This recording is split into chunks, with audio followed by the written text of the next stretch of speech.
as I mentioned, I've got a copy of the anthology here that I put together featuring about a dozen, maybe 13 or 14 poets who participated in the challenge, including Mike, who was our first poet of the evening, and Lisa, who just read. So if you're interested, I do have extra.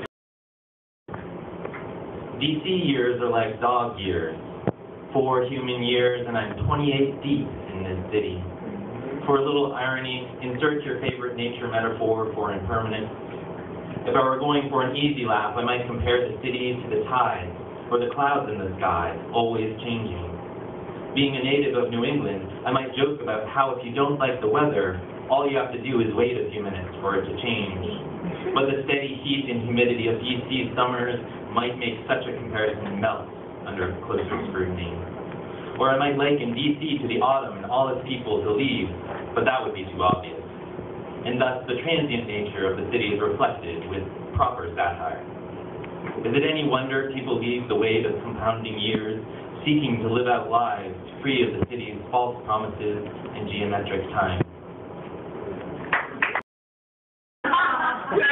It's called predatory nature. Lucky the busy streets of DC, humming Queens, keep yourself alive. I hope, unconsciously, it will somehow prove prophetic. When I was in kindergarten, sharks fascinated me. I drew pictures of them all the time. Something about their rows of teeth and predatory nature captivated me, the same way bikers in DC do. Traffic moving like schools of fish. Some bikers behave like sharks weaving through traffic, the primal pull seeking the spaces between automobiles, approaching red lights like suggestions, banking left across the crosswalk, swerving into the flow of cars, searching for an opening to strike across on oncoming traffic, never stopping, one fluid, graceful, lethal ride.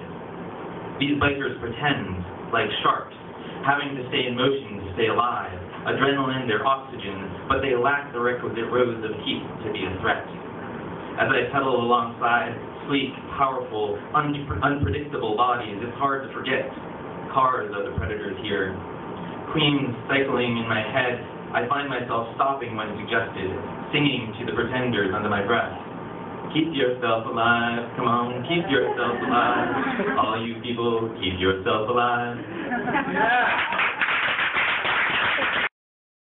In the water, thick and black, the horizon is on fire and consumed with spreading darkness all at once, and the air acts like the sun never sets.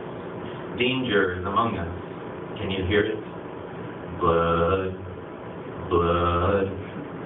Still we dive into the water, oblivious to the shadow menace circling in the water, circling.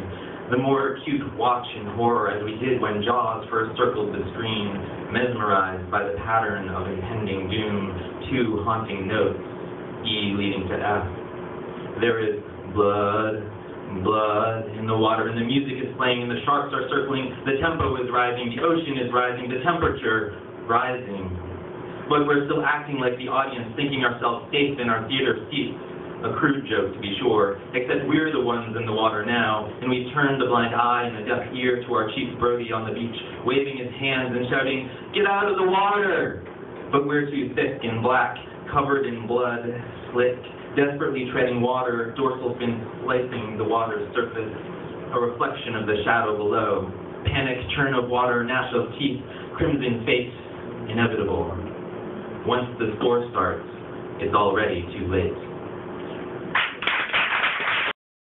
Forest and field, earth and sky, smudged by our indiscretions, etching their way across the landscape without regret or regard for the finer details.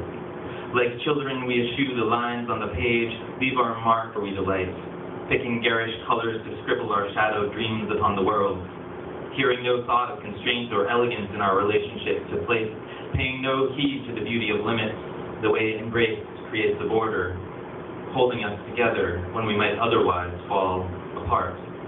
We draw artificial boundaries to keep us separate from either forest or field, earth or sky, distracted and preoccupied with childlike wonder at all the gadgets of combustion's potential, intent only on fire, as we marvel at the ways in which we bound it to our will, the way it erases some lines, blurs or darkens others.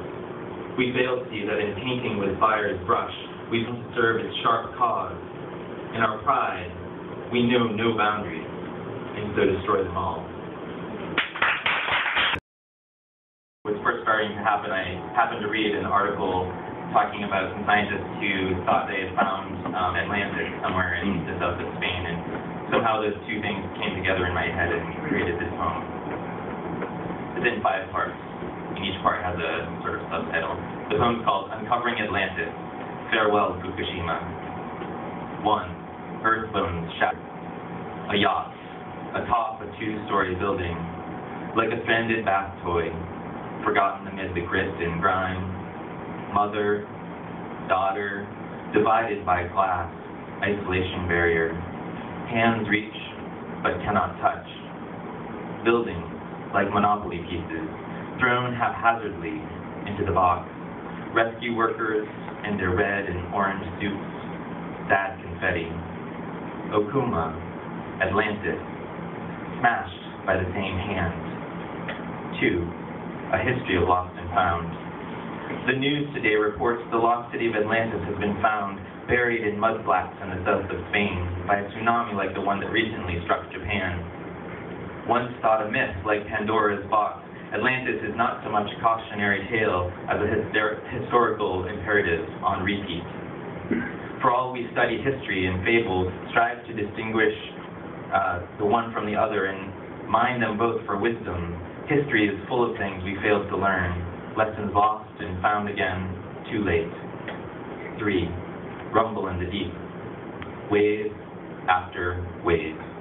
Literal, figurative, title. Shock, gamma, goodbye. 4. Loss of movement.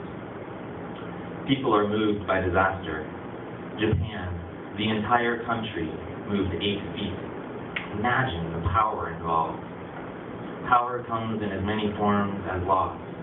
Loss of electricity, loss of light, loss of control, loss of containment. Loss is a power of its own. Oh, the destructive power. 5. 10,000 years from now. Okuma may very well be lost, but unlike Atlantis, its location will never be a mystery. Fukushima's half-life shadows will see to that. The only mystery, 10,000 years from now, will be how we could have ever considered splitting atoms for power worth the risk. I think somewhat in her style. It's called Bird in Hand. A bird in the hand, 2 in the bush. Worth derived from possession, conventional wisdom. I suspect hidden truth. Relief, our one bird, doubles in value.